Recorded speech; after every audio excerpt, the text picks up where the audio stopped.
तो गाइस सिर्फ 4 महीने रह गए हैं आपके जून 2026 सीएस एग्जामिनेशंस के लिए। यानी इस 4 महीने में आपको आगे कैसे पढ़ाई प्रोसीड करनी है, आपकी क्या स्टडी रूटीन होनी चाहिए, क्या स्टडी स्ट्रेटजीज होनी चाहिए, क्या डूज एंड डोंट्स होने चाहिए, जिसकी वजह से आप अपने एग्जाम्स में पहले ही अटेम्प्ट में क्लियर कर लो, वो भी with an all India rank. And अगर आप मल्टीपल अटेम्प्ट वाले स्टूडेंट हो तो फाइनली इस लूप से बाहर निकल पाओ। वैसी स्ट्रेटेजी आज के वीडियो में मैं आपको बताने वाली हूँ, सो इस वीडियो में एंड तक बने रहना। So yes friends, welcome back to my channel. This is Neha Patel and सबसे पहले हम ये डिस्कस करेंगे कि ये 4 महीने में आपको क्या चीजें करनी है। Number one, you have to make sure, अगर आप अभी भी कंफ्यूज हो कि मुझे कितना ग्रुप देना, because there are so many students जो अभी भी कंफ्यूज होंगे कि वो कितना ग्रुप देना चाहते हैं, तो फेब एंड तक अपने आप को ऑब्जर्व कर लेना कि कहाँ आपका स्टेटस पहुंच रहा है। जो ग्रुप 1 देना चाहता है उसका एटलीस्ट 2.5 सब्जेक्ट्स, मतलब दूसरा सब्जेक्ट खत्म होना चाहिए और तीसरे का आधा सब्जेक्ट स्टार्ट हो जाना चाहिए। एंड अगर जो बंदा दोनों ग्रुप देना चाहता है उसका एटलीस्ट 5 सब्जेक्ट्स खत्म हो जाने चाहिए। अगर इतना फेब एंड तक हो रहा है तो फिर आप डेफिनेटली आगे जो भी है प्रोसीड करना उसी के साथ। बट इतना भी नहीं हो पा रहा है देन आपको दूसरा अटेम्प्ट या फिर अपने ग्रुप कम करने चाहिए। दूसरा डिसीजन आपको लेना है कि आपको पीवाईक्यूज डेली बेसिस पे सॉल्व करना स्टार्ट करना है। कैसे करना है वो मैं आगे के वीडियो में बताऊंगी। तीसरा, आपको टेस्ट देना स्टार्ट कर देना है। कैसे करना है वो भी आपको आगे के वीडियो में बताऊंगी। Now coming to the most important part, आपको पोर्शन कब तक खत्म करना है। ठीक है, ये क्लैरिटी आपके माइंड में होनी चाहिए। जो बंदा एक ही ग्रुप दे रहा है उसको मेक श्योर करना है कि उसका पोर्शन एटलीस्ट मिड अप्रैल के पहले खत्म हो जाए, लाइक 15 अप्रैल तक का टारगेट रखो। और जो अपना दोनों ग्रुप देना चाहता है वो मार्च एंड तक का मैक्स टू मैक्स टारगेट रखो, बिकॉज 2 ग्रुप के लिए 2 महीने की सेल्फ स्टडी, एक ग्रुप के लिए 1 महीने की सेल्फ स्टडी की रिक्वायरमेंट मिनिमम है। ठीक है, इतना तो चाहिए रहेगा। क्यों? क्योंकि मई के महीने में आप देने वाले हो mock papers.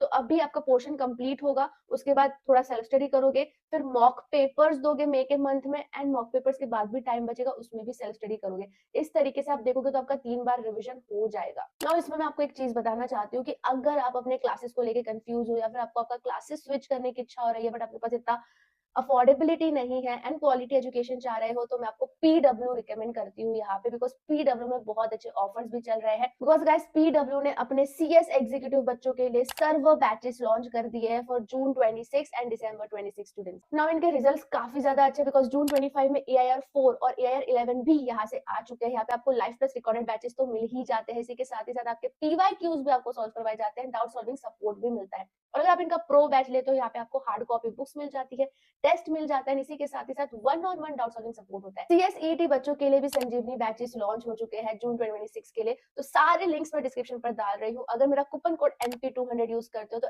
Extra 200 rupees of भी आपको मिल जाता है, तो do check it out. Now let's come to the study routine वाला पार्ट कि आपको कैसे रूटीन फॉलो करना है। मुझे लगता है कि अभी के स्टेटस में आपको मिनिमम 8 घंटों के लेक्चर्स तो देखने ही चाहिए, एंड इट कंप्लीटली डिपेंड्स, जो रिकॉर्डेड है वो बच्चा कैसे मैनेज कर रहा है, जो लाइव है उसको तो लाइव अटेंड करना ही है। तो सपोज आपका 8 घंटा दिन में तो लेक्चर्स में ही जा रहा है, उसके बाद आपको आपकी revision self study period start करनी है डेली बेसिस पे, जो कि मिनिमम 2 घंटे तो होनी ही चाहिए। लाइक जो भी आपको पढ़ाया गया है वो आप रिवाइज कर रहे हो, जो आपको होमवर्क मिला है वो आप कर रहे हो, उसी के साथ ही साथ आप दिन में at least 2 past year question paper solve कर रहे हो कोई भी सब्जेक्ट के। मैं तो 4 करती थी बिकॉज मैं टाइम निकाल पाती थी। अगर आप निकाल पाते हो तो बहुत बढ़िया है, आपसे नहीं हो रहा है तो एटलीस्ट 2 PYQ के पेपर्स आंसर सामने रखो, गाइडलाइन आंसर्स के साथ वो पेपर्स लेजिट सॉल्व करो। थियरी के पेपर करना अगर आपको प्रैक्टिकल के नहीं करने तो वो आपको कर लेना है डेली बेसिस पे। एंड वीकली बेसिस पे आपको टारगेट देना है कि आप 2 टेस्ट दोगे, चैप्टर वाइज टेस्ट दोगे। अब चाहे वो आप सैटरडे संडे दो या फिर क्लासेस के साथ मैनेज करके दो, बट वो 2 चैप्टर्स ऐसे होने चाहिए जो एक्चुअल में आपको टफ लगते हो या फिर जिसकी आपको प्रैक्टिस की रिक्वायरमेंट है। तो वो 2 चैप्टर जब आप टेस्ट दोगे ना तो क्या होगा कि उसका रिविजन भी हो जाएगा, बिकॉज आप टेस्ट के लिए पढ़ोगे, उसकी राइटिंग प्रैक्टिस भी हो जाएगी बिकॉज आप टेस्ट दे रहे हो। एंड उसके बाद जब मार्क्स आएंगे तब आपको समझ में आएगा कि आपकी राइटिंग में क्या कमी है, आपको उस चैप्टर में क्या कमी मिल रही है, आपको कैसे प्रोसीड करना है राइटिंग को लेकर। रिव्यूज मिलेगा, स्पेशली अगर आप रैंकर्स व्यू में टेस्ट सीरीज लेते हो तो आपको बहुत प्रॉपर रिव्यूज मिलते हैं। उसी के साथ ही साथ आपको ये भी बताया जाता है कि आप कैसे इंप्रूव कर सकते हो। यहाँ पे राइटिंग प्रैक्टिस सेशंस भी होते हैं एंड मेरे साथ मेंटरशिप सेशंस भी होती है। 50% ऑफ चल रहा है सारे टेस्ट सीरीज में रैंकर्स वेब में। आप खुद बच्चों के रिव्यूज देखो कि वो कितने ज्यादा हैप्पी है यहाँ पे। तो अगर आप टेस्ट देना चाहते हो तो मुझे लगता है रैंकर्स वेब के टेस्ट ही आपको देने चाहिए, जो कि प्रॉपर एक टेस्ट सीरीज प्लेटफॉर्म ही है जो आपका पूरा राइटिंग इंप्रूव करवाएगी। तो आपको इस तरीके से अपना दिन और हफ्ता डिवाइड करना है कि आप लेक्चर्स देख रहे हो, जो लेक्चर्स में करवाया है उसको रिवाइज कर रहे हो, पीवाईक्यू सॉल्व कर रहे हो और वीकली बेसिस पे 2 टेस्ट दे रहे हो। ऐसा रूटीन आपका चलेगा पोर्शन कंप्लीशन, यानी कि मार्च एंड या तो 10th या 15th अप्रैल तक।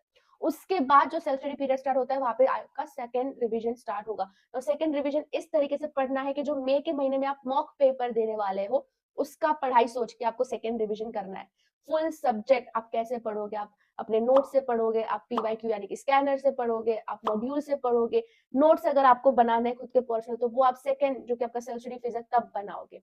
And then mock paper appear करने के बाद अगेन आपका थर्ड रिवीजन स्टार्ट होगा जो कि होगा आपका फाइनल रिवीजन, जिसमें आपको समझेगा कि मैंने मॉक पेपर्स में क्या गलती की थी और मैं कैसे इसको इंप्रूव कर सकता हूँ, और वो रिवीजन होगा इंप्रूव करने के बाद का।